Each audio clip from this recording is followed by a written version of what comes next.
ঠকাতে চাই না। ঠকাবা কেন? তোমাকে একটা মিথ্যা কথা বলছি। তাহলে সেই মিথ্যা কথার সত্যিটা এখন বলো। আসলে এগুলো কিভাবে বলবো বুঝতেছি না। কি সমস্যা সেইটা বলো। আমি আমাদের কলেজের একটা ছেলেকে অনেক পছন্দ করি। আর মিথ্যা কথা বলছি এইটা, এই ফোনটা আমার কাছেই থাকে সব সময়। আমি ওই ছেলের সাথে সব সময় কথা বলি। নিজের অজান্তে ওরা অনেকটা ভালোবেসে বলছি। গতকাল আমি ওরে বলছি সব ঘটনা। ও আমার সাথে সম্পর্ক করার জন্য রাজি হয়েছে। তাই বুকে অনেক হাউস নিয়ে তোমাকে আমি এসব বলতে আসছি। তোমার কথা শুনে হারিয়ে গেছিলাম। এতটা ভালোবাসো আমাকে,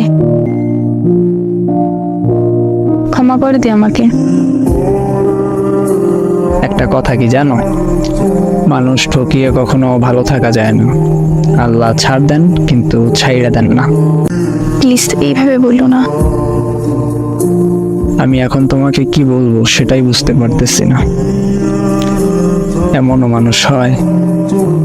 আচ্ছা, আমার কমতি ছিল কোথায়? জানি না। তোমার অনেক চাহিদা ছিল যেগুলো আমি পূরণ করতে পারতাম না, সেটাই তো।